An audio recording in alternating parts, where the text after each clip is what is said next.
niveau Sénégal dëkk bi nous sommes la plus vieille démocratie du continent et dans la plus vieille démocratie du continent jarul grenade jarul lacrymogène ñun nous on parle aux Sénégalais c'est-à-dire que c'est une question d'urbanité et de culture politique ñu la wàllum wax moo nam wàllum wax ne dañoo ragal.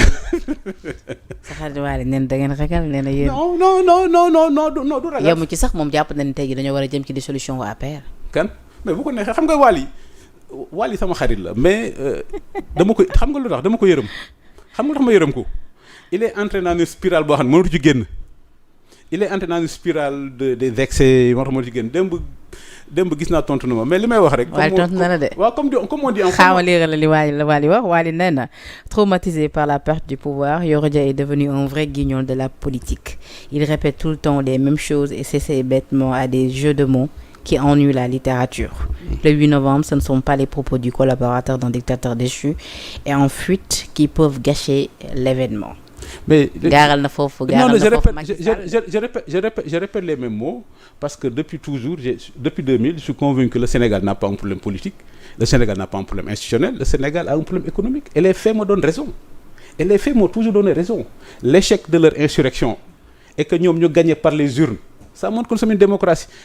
Erreur de perspective bi ñuy def ils confondent alternance et révolution Sénégal ce qui se passe c'est pas une révolution c'est une alternance banale c'est la troisième alternance qu'il y a au Sénégal maintenant bu dee révolution da ngay ñëw tu balaies tout tu détruis l'État tu crées autre chose mais ñoom alternance ñoom loolu lañ xamul heureusement que le Sénégal a un État et le Sénégal a des institutions xam nga Waly sama xarit la bëgguma ci wax lu kii mais comme je dirais comme on dit en France quand tu peux parler au seigneur du château tu ne te laisses pas divertir par le vaguemestre. maanaam daal yow Sonko ngay waxal. waaw man Sonko laay waxal.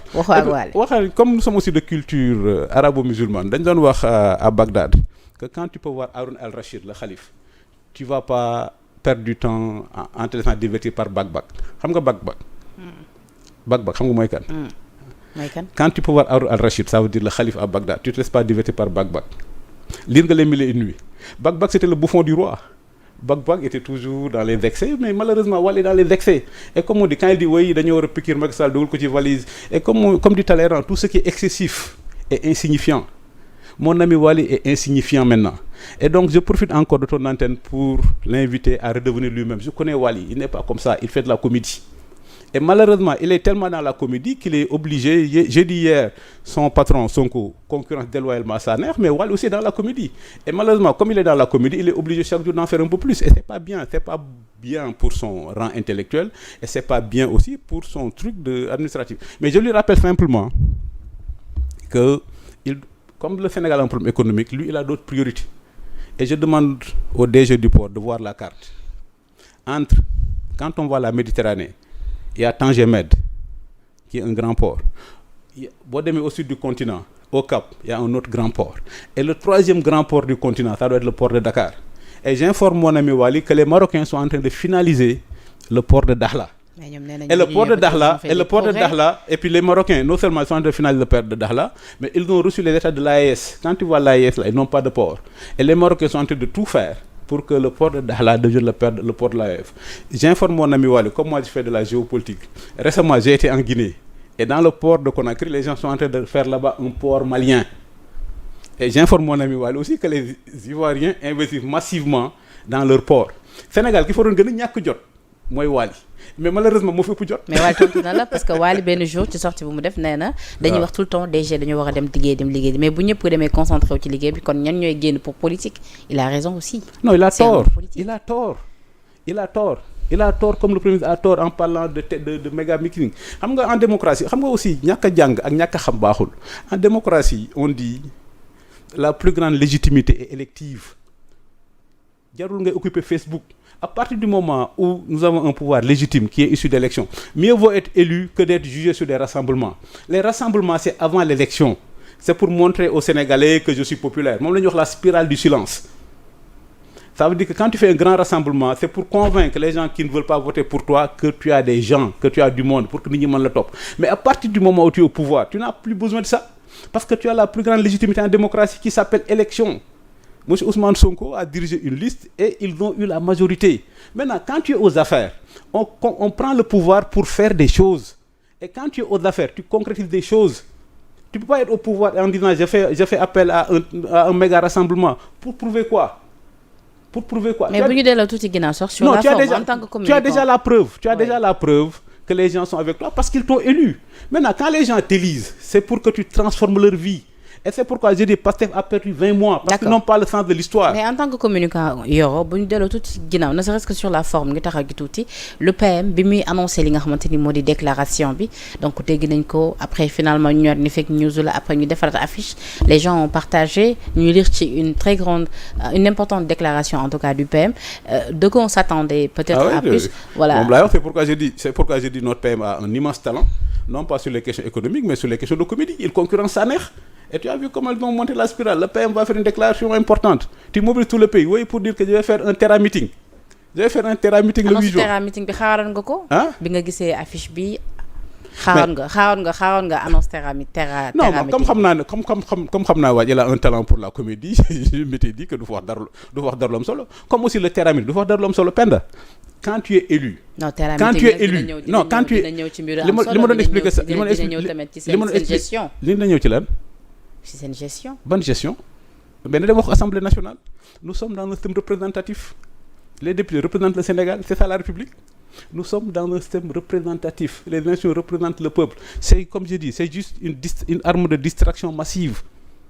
Ça veut dire que c'est juste une arme de distraction massive. Penda, nous sommes en démocratie. Donc, le président de la République. Sa analyse en tant que politologue là sur c'est-à-dire sur le plan politique. Lan moo nekk derrière terra meeting bi. Mais c'est une perte de temps, c'est une arme de distraction massive.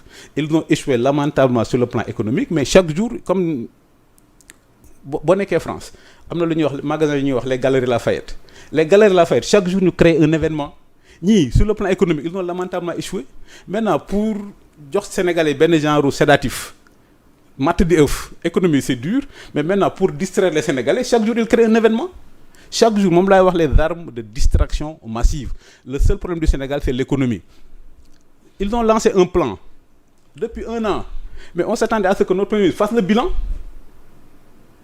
Ils sont au pouvoir depuis 20 mois. On s'attendait à ce que le Premier ministre fasse le bilan des 20 mois. Ah, mais il va le faire.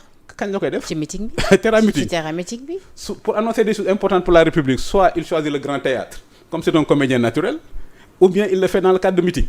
Comme à l'époque, il a voulu faire sa DPG dans le cadre de meeting. Et c'est ça que je dénonce. Ça veut dire que c'est ça les armes de distraction massive. Les armes de distraction massive. En démocratie, comme la démocratie passe comme ça. Tu fais des rassemblements, tu veux montrer que tu es populaire. Mais à partir du moment où tu es élu, tu es au pouvoir, tu dois transformer la vie des gens. Et c'est ça, ils ont été élus pour ça. Il est déjà populaire, c'est-à-dire est-ce qu'il a... Oui, mais c'est pourquoi je dis c'est une perte de temps. S'il est populaire, est-ce qu'il a besoin de faire un rassemblement pour se prouver... Justement. Il cherche à prouver quoi? Justement. Il cherche à prouver quoi? Que dans son combat avec Diomaye, là, une sorte de... D'ailleurs, c'est ça qui est important. Parce qu'il y a aujourd'hui, combat, nous assistons... mais bien sûr. Aujourd'hui... Mais il y a combat entre lui et Diomaye. yow kay lu ma la wax jàpp ko. Kan moo la wax loolu? lu ma la wax yaa jàpp ko. xam nga teg loolu. dama lay wax rek. moom la ñuy wax li am nii. moom la ñuy wax la nuit des longs couteaux. Xam nga les nazis là, quand ils avaient pris le pouvoir en Allemagne, il y a eu ce qu'on appelle la nuit des longs couteaux. Le 30 juin. Et puis c'est là où il y a eu les fratricides entre Hitler et ses rivaux. Mais politiquement, li sont ko bëgg a wane. Il veut montrer à Diomaye que les foules, le parti est encore avec moi. loolu rek mooy indi terra meeting bi. mais moom Sénégalais jugé wuñ Sénégalais faluñ ko pour loolu. C'est le premier ministre de la République du Sénégal.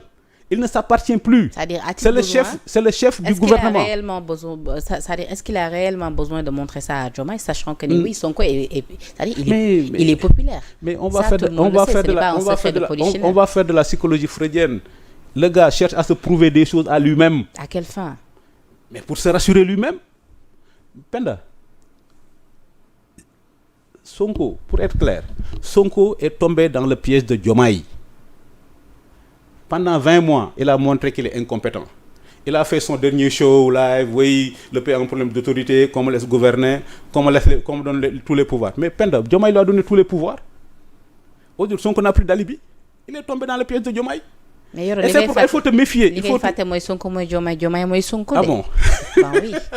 ñoom ñaar benn lañu. loolu de yow rek yaa ko gëm. Diomaye wax na ko. loolu yàgg xam nga waxoon naa la fii. nee na daf ko waxoon ni ko kaay ñu nekk xarit. xam nga waxoon naa la fii Talleyrand da doon wax que le langage. te Sonko tamit nee na fauteuil bi oui yéene na ko Diomaye. déedéet xam nga Talleyrand doon wax et ça c'est important que le langage a été donné à l'homme politique pour qu'il puisse cacher sa pensée profonde. Le langage a été donné à l'homme politique pour qu'il puisse cacher sa pensée profonde. Gisoo fi Senghor Mamadou Dia gisoo ko fi. Gisoo fi Abdoulaye Wade Idriss Seck gisoo ko fi. Voilà. Il est tombé dans le piège de Diomaye. Et aujourd'hui, il n'a aucun alibi. Mais fi Sonko en 20 mois, en 20 mois, Sonko a eu tous les pouvoirs. En 20 mois, mais fa lañ jëm. En 20 mois, il a eu tous les pouvoirs. Il a dit oui, j'ai pas suffisamment de pouvoir. Il est tombé dans le piège de Diomaye. Et Diomaye lui a donné tous les pouvoirs. Aujourd'hui, il n'a plus d'alibi. Teramitim lu mu fay wax, je n'ai pas de pouvoir. Mais li ma koy wax rek dama koy ñaan bu mu daw. Ne ko nag homme d'état du daw. Bu mu démissionner. Il n'a qu'à assumer jusqu'au bout. Je sais que loolu la bëgg, ça veut dire que dafa bëgg a daw. Mais il n'a qu'à assumer jusqu'au bout. Nee nga awma pouvoir yi pour gérer. On t'a donné tous les pouvoirs. Comme j'ai dit, en 20 mois, il a montré qu'il est incompétent. Il a dit qu'il n'a pas les pouvoirs. On lui a donné tous les pouvoirs. Il va confirmer qu'il est incompétent. Maintenant, il cherche des alibis. Regarde l'état économique du pays. Nous étions un pays pré-émergent. Ñoo Côte d'Ivoire ñoo doon diirante mbagg. Léegi Guinée dab nañu. C'est ça le vrai problème du pays. C'est ça le vrai problème du pays. Et dama yaakaar ne li xaalis bi ñu def ci Terra Meeting bi nañ ko def